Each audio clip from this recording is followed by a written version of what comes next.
उसके बाद जो उसके ऊपर का चक्र है आज्ञा, ये दोनों ही चक्रों में, दोनों ही नाड़ियों से संबंधित है। पीछे की तरफ ये आज्ञा यहाँ पर जाती है, यानी लेफ्ट साइड से आज्ञा पीछे आती है, और सामने जो आती है इसे हम लोग राइट आज्ञा कहते हैं, क्योंकि ये ईड़ा नाड़ी से यहाँ पर आती है। अब देखिए कि जब ये पीछे का चक्र पकड़ जाता है तो मनुष्य को अनेक तरह की तकलीफें होती है। पहले तो बचपन में ही उसको चश्मा लग जाता है, उम्र के साथ चश्मा लग जाए तो ठीक है, लेकिन बचपन में ही उसे चश्मा लग जाता है। ये तो छोटी सी चीज हुई, पर इसके अलावा अनेक बीमारियां हो जाती हैं, जैसे ट्यूमर सर ब्रेन में हो जाएगा, या उसके ब्रेन में कोई ऐसा दोष आ जाएगा कि उसका ब्रेन वर्क ही नहीं करेगा, या वो बिल्कुल निर्बुद्ध हो जाएगा, या वो रिटार्डेड हो जाएगा।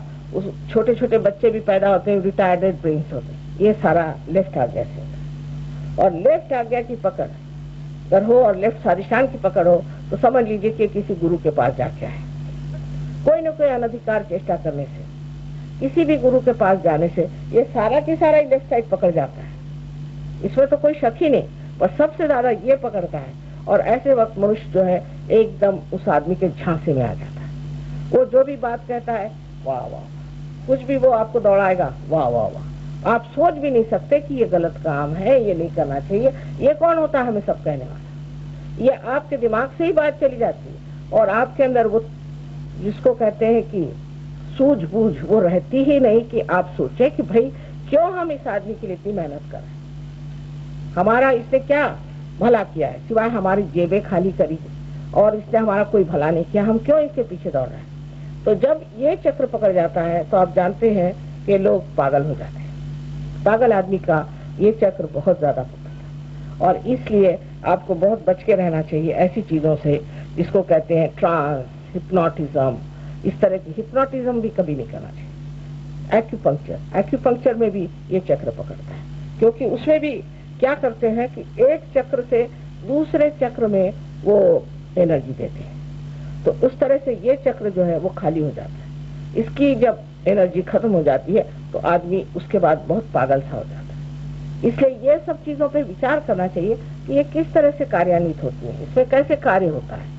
और इसलिए मैं आपके सामने आज सारा ही समझा कर बता रही हूँ कि इस तरह से मनुष्य किस तरह से उसमें पड़ जाता है।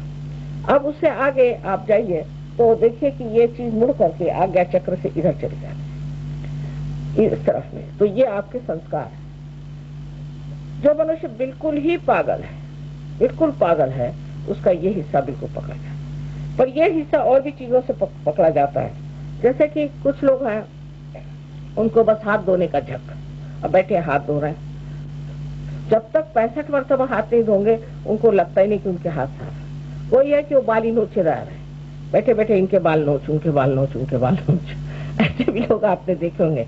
ये सब पागलपन की आदतें जो है, ये पहले तो आदत शुरू होती है लेफ्ट साइड से, और वो जा करके बैठ जाते हैं। अब बहुत बार ऐसा भी होता है कि समझ लीजिए आपको एक शराब पीने की आदत, समझ लीजिए आपने थोड़ा बड़ा पीना शुरू कर दिया, उसके बाद आपके अंदर कोई चीज घुस आई जो कि हमारे लेफ्ट साइड में, कोई आदमी शराब पीने वाला मर गया, उसको और शराब चाहिए, वो घुसा है समझ लीजिए आपके अंदर। तो आप इतनी शराब पीते हैं कि लोग कहते कैसे। हम एक बार क्यूबा की एक लेडी आई थी, इतनी सी थी उम्र, इतनी सी थी, और उम्र उसकी कुछ नहीं। तो उसका हस्बैंड कह रहा था कि माता जी ये तो एक बॉटल नीट पी जाती है विस्की की। मैंने कहा ये कैसे पीती पता नहीं, मुझे तो उसको खुशबू से ही चक्कर आने लग जाता है। तो उसके अंदर कोई तो भी ऐसी चीज थी, उसने कहा मेरे अंदर एक निग्रो है वो पीता है, यानी होता है ऐसा। तब वो आदमी इसी तरह से पी करके मर जाता है। क्योंकि और क्या होना है, एक आदमी की जगह अगर 10 आदमी शराब पिए तो वो किस तरह से लीवर बर्दाश्त कर सकता है। इसलिए उस रास्ते जाना ही क्यों जहाँ हमें रहना नहीं है, जहाँ हमें पहुंचना नहीं। अब ये हुई बात आपके लेफ्ट साइड की। अब राइट साइड की बात मैंने थोड़ी सी आपसे बताई कि जब आदमी अतिकर्मी होता है तो उसे क्या क्या तकलीफ होती है। राइट साइड में भी आप देखिए कि मनुष्य अब राइट स्वादिष्ठान पकड़ता है। राइट स्वादिष्ठान उसका पकड़ता है जो कि म्यूजिशियंस है, जो कि आर्टिस्ट है। अब वो लगे आपके पीछे में, पहले तो उन्होंने कुछ बनाना सीखा, उसका जब कुछ नहीं मिला तो लाइनें बनानी शुरू कर दी, फिर कुछ है तो उसके ऊपर में रंग मारना शुरू कर दिया, फिर भी नहीं कुछ जमा। तो लंदन में तो ऐसे भी लोग हैं कि जमीन पे सारा रंग फैला देते हैं और उस पे लोड़ते हैं और कहते हैं ये आर्ट हो गया, इतना बड़ा आर्ट है, और लोग पैसा भी देते हैं, उस चीज का पैसा भी देते हैं। किसी भी चीज से कुछ भी पागलपन की चीज करना और हर समय नई चीज करना, ये तो खासकर वेस्ट का आप जानते हैं कि एक बीमारी है कि हर एक चीज में नई चीज करना। अब मुझे एक साहब वहां पर एम्बेसडर थे मेक्सिको के, मेरे पड़ोस में बैठे थे, तो मुझसे कहने लगी कि आपको फ्राइड से क्या तकलीफ है। मैंने कहा तकलीफ क्या, उसने तो सारी दुनिया का सत्यानाश कर दिया। तो कहने आप यूं को मानते हैं, और यूं तो ऐसा है, जरा ट्रेडिशनल है और ट्रेडिशनल बातें करता है, ये इसने तो कोई नई चीज हमें दी फ्राइड, जिससे आज सत्यानाश हुआ उनका। मैंने कहा ठीक है, ये टेबल पर हम बैठे हैं, ये तो रोज ही हम खाना खाते हैं, लेकिन टेबल कभी खाया नहीं, नई चीजें खाइए इसे। तो वहाँ ये बीमारी थी, ये नई चीज का नहीं, हर रोज कोई नई चीज निकाले और लोग उसमें बड़े खुश होते हैं। और इसी वजह से वहाँ पर फैशन वगैरह चल पड़ते हैं कि आज एक आदमी ने बेवकूफी का कुछ फैशन निकाला, उन्होंने अब बीच में फैशन निकाला कि बाल सब रंगाइए, इधर से काटी, इधर से बीच में तुर्रे बनाए, तो सब ये फैंसी जाते हैं। और सारे लोग यहाँ तक कि ऑफिस में जाते हैं, फिर वो जीन जैसी चीज चल पड़ी तो वही सब लोग पहने लगे। अपने देश में तो हम लोग उनको कॉपी करते हैं, लेकिन वो लोग सोचते हैं इनको परमात्मा मिल जाएगा ये सब कर, वास्तव में ये वैसा सोचते हैं। फिर उन्होंने और कोई चीज बता दी किसी ने, रोज नई नई चीजें निकलती रहती, फैशन का भी ऐसे आज यहाँ तक का ब्लाउज, फिर यहाँ तक का ब्लाउज, यहाँ तक का ब्लाउज, फिर ब्लाउज ही गायब हो जाता है। इस तरह की बेवकूफी की चीजें वो सिखाते रहते हैं और आप उसमें आ जाते हैं। ये जितने एंटरप्रीनियर्स हैं ये बड़े होशियार होते हैं, इसका फैशन फिर वो किसी के नाम से भी निकाल सकते हैं, जैसे नाम क्या ले इन लोगों का, लेकिन एक किसी का नाम लगा दिया, अब वो नाम साहब बड़ा नाम हो गया, उसमें कुछ हो चाहे नहीं हो वही खूब नाम हो। वहां पर ऐसी ऐसी चीजें उन लोगों ने चला रखी है कि मुझे बड़ा आश्चर्य होता है, लोग ऐसे बेवकूफ क्यों बनते हैं। किसी ने कोई नाम चला दिया होगा, फिर उसने बस वो नाम चलाया, एडवर्टाइज कर दिया, ये कर दिया, वो कर दिया। ये सब चीजें राइट साइड है कि हम किसी भी एडवर्टीजमेंट को देखें, अब तो ये पहनेंगे। औरतों का तो बुरा हाल रहता है, पर आदमी भी कुछ कम है, क्योंकि आज तो ये फैशन में नहीं, ये कैसे पहने, तो सब साड़ियां गई है, फिर दूसरी खरीदो, ये फैशन में आ गई, तो अब ये पहनो, वो फिर वो भी बेकार हो जाएंगे। तो फैशन जो चीज है वो बड़ी राइट साइड एक चीज है, उसमें आदमी में एक अहंकार है कि मैं आज ये पहन रहा हूँ, मैं आज वो पहन रहा हूँ। इस तरह के अपना टाइम बर्बाद करने का, अपने सारे जीवन का कोई अर्थ न रखने का एक ये तरीका है। एक तरीका है कि हम अपने जीवन के बारे में कोई भी महत्व नहीं रखते, पूरी समय बेकार चीजों में अपना जीवन बिताते हैं, और उससे एक ही होता है कि बीमारियां। अब ये टाइट पैंट शुरू हुई तो सबको बीमारी हो गई पैरों की, तो अब ढीली पैंट शुरू कर दी, इतनी ढीली कि उसके अंदर सब हवा जाती है। लंदन जैसी जगह तो इतनी ठंड है, वहां सब फिर दूसरी आर्थराइटिस शुरू होगा।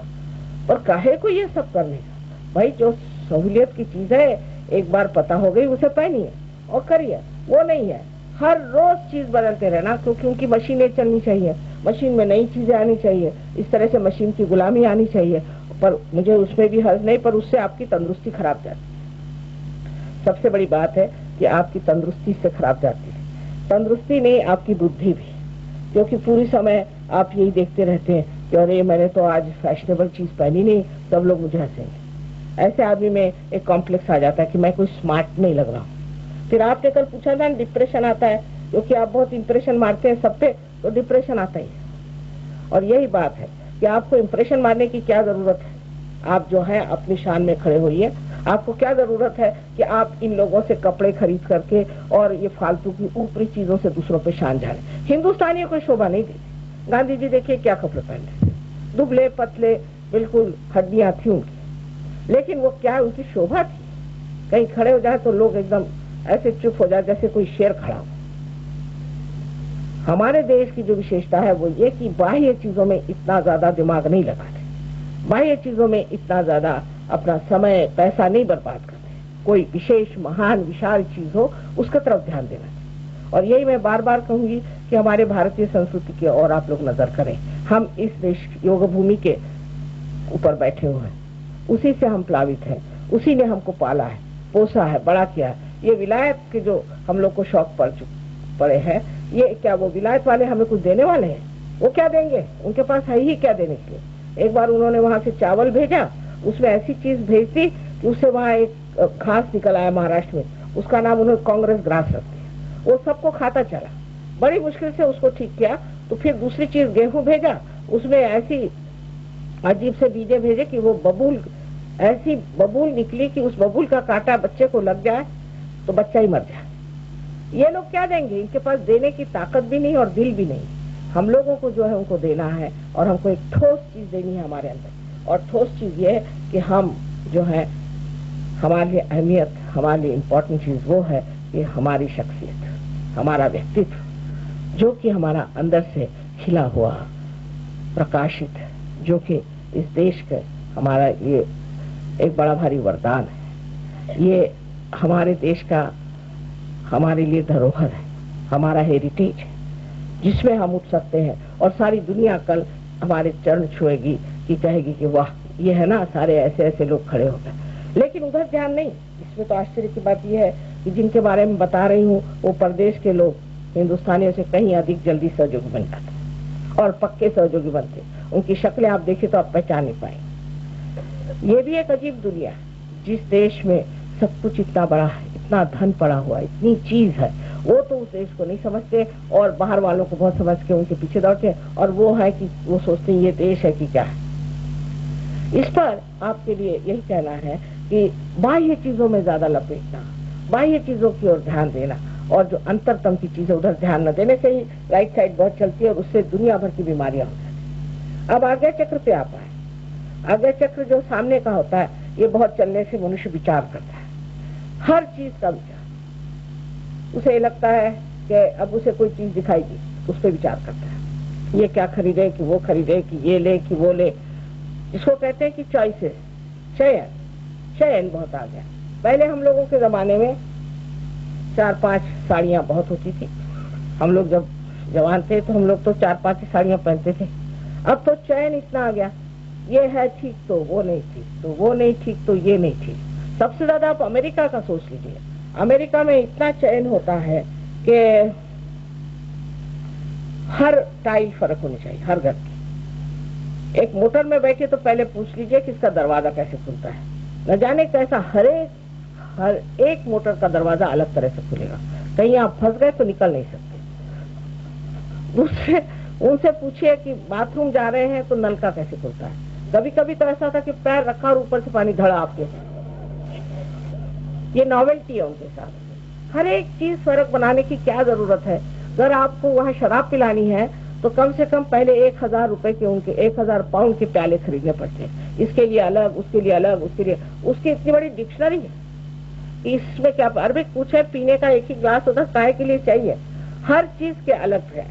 खाना खाने के लिए भी इसका चम्मच अलग, उसका चम्मच अलग। इस तरह से वो सबको अपनी मशीनरी के चीजों में लपेटने के लिए चल रहे हैं। मशीनरी हमारे लिए, हम मशीनरी के लिए नहीं। इसलिए बहुत ज्यादा मशीनरी के ऊंचे भी दौड़ना बहुत गलत बात है।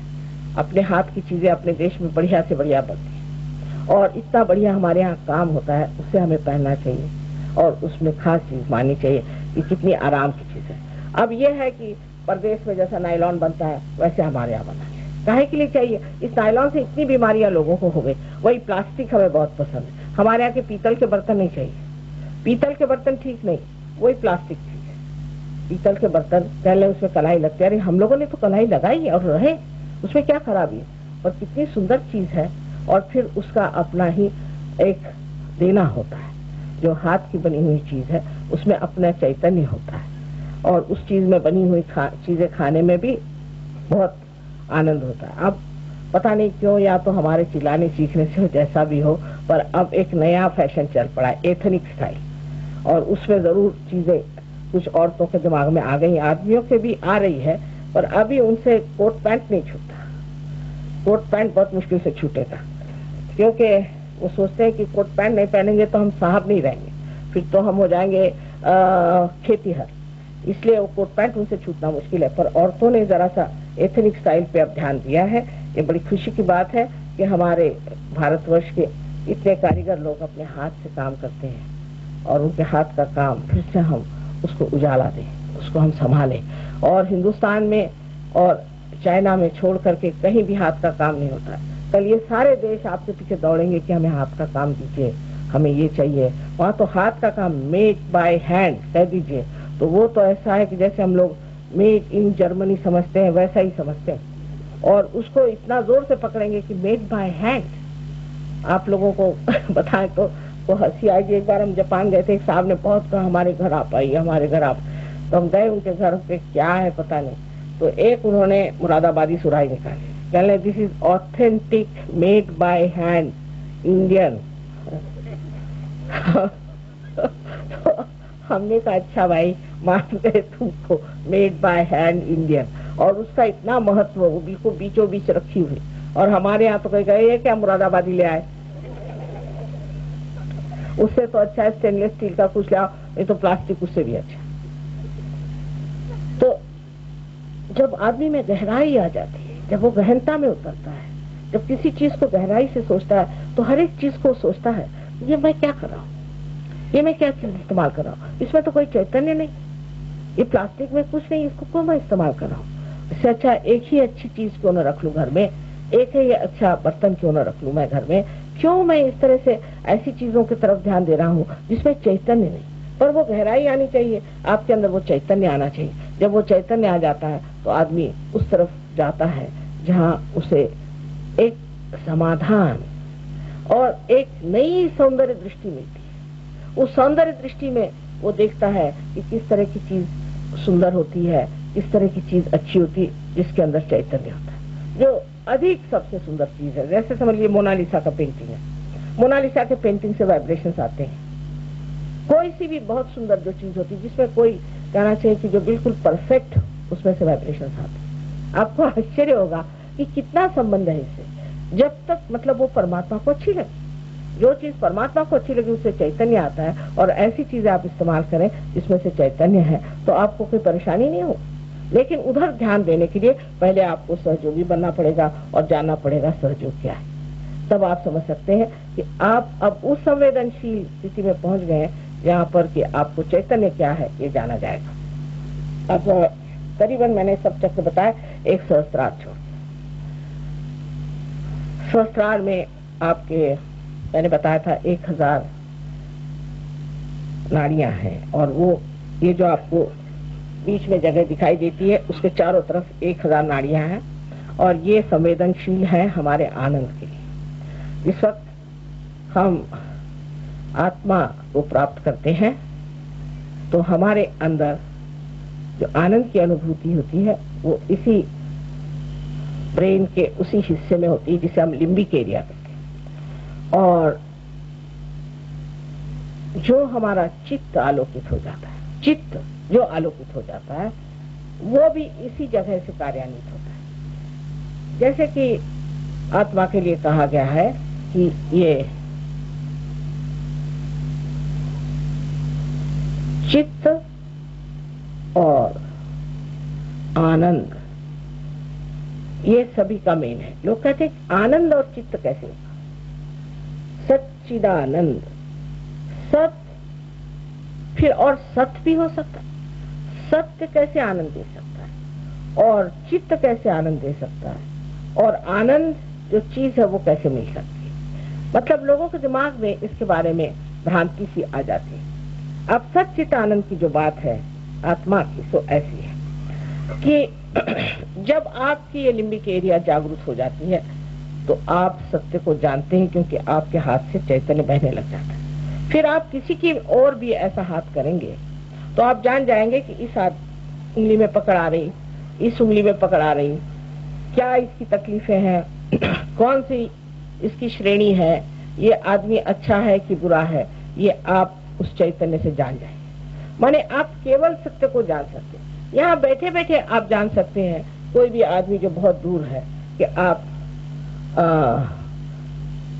उस आदमी के बारे में सब कुछ इस तरह से जानते हैं कि वो इतना दूर होते हुए उसकी कौन सी तकलीफें, उनके चक्र कौन से पकड़े हुए हैं, उनको क्या परेशानी। और अगर आपको सहयोग में आप बिल्कुल पूरी तरह से प्रवीण हो जाए तो आप उसको ठीक भी कर सकते हैं और उनकी दशा भी ठीक कर सकते हैं। ये तो लिम्बिक एरिया में ही ये कार्य होता है जहाँ आप केवल सत्य को जानते हैं। मतलब ये कि जब आपका चित्त किसी भी इंसान की तरफ जाता है, किसी भी इंसान की तरफ जाता है, तो आप उसके बारे में जान सकते हैं, पहली बात।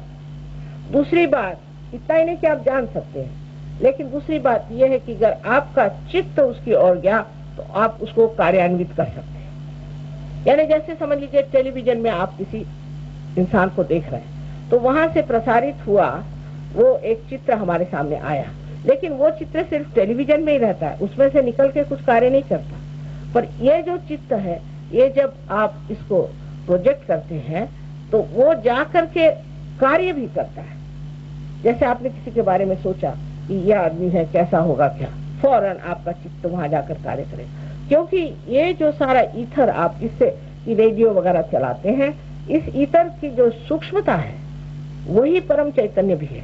अरे पूर्ण परम चैतन्य नहीं, किंतु ईथर की भी सूक्ष्मता वही है।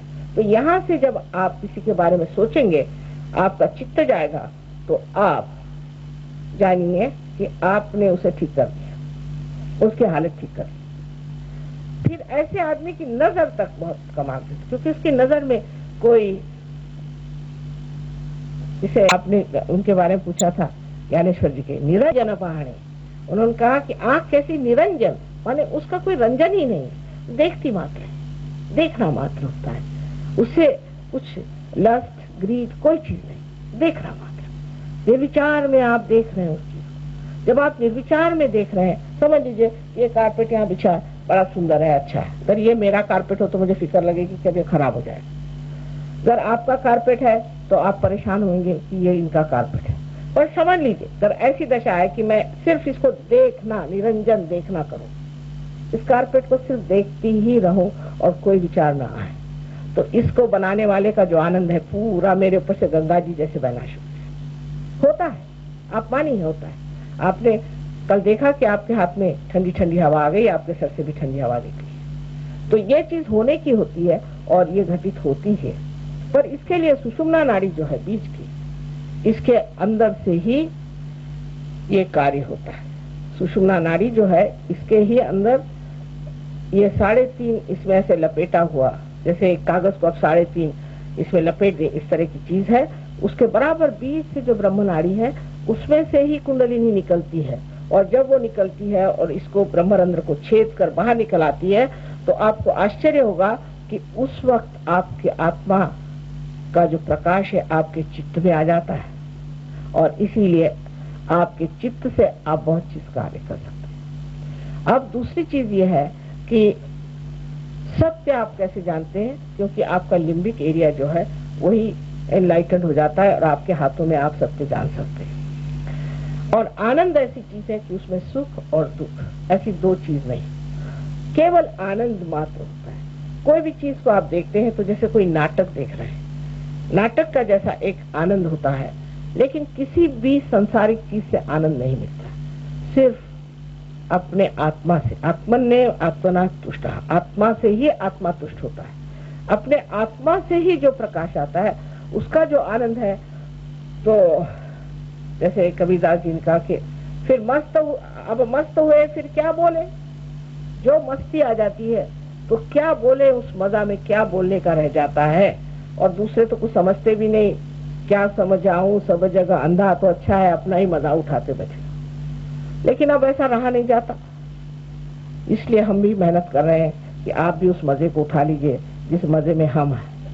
और इस पे लिखा हुआ है कि आनंदा चाहे डोही आनंदा तरंगी, यानी आनंद के डोह में, आनंद के तरंगों में डूब रहे। ये जो वर्णन किए, क्या वो लोग झूठ बोलते थे?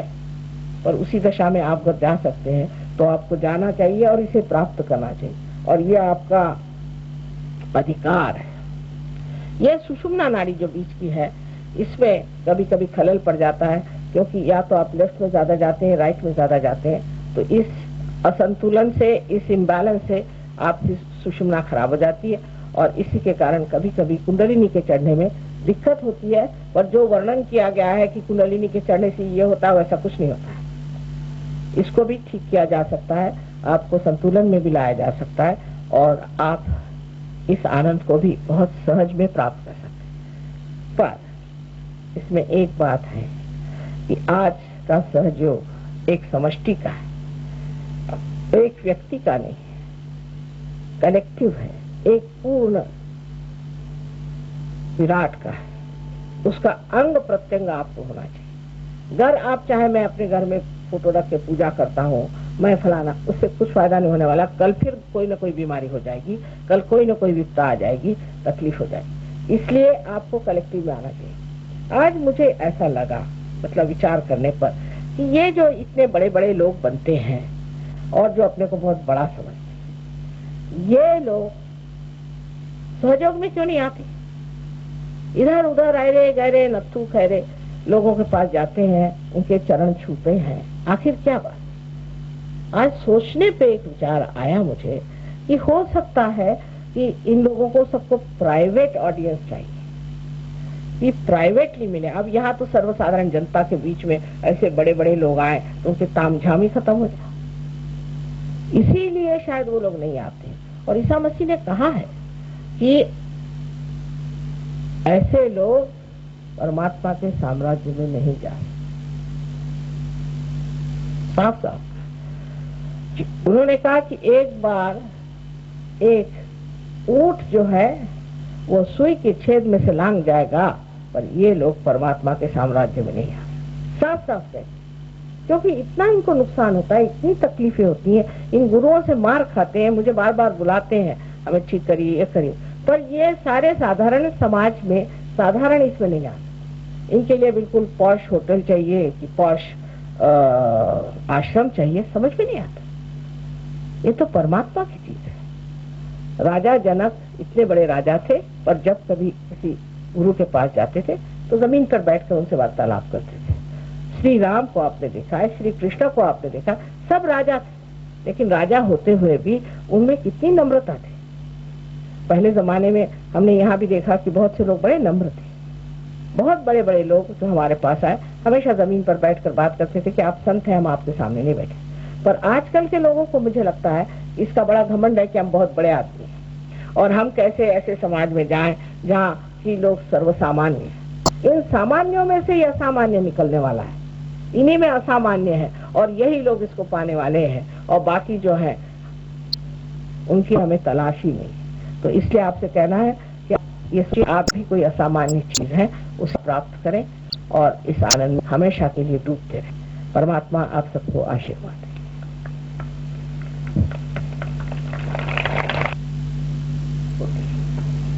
जो लोअर एब्डोमेन में आपको प्रॉब्लम है, दूसरा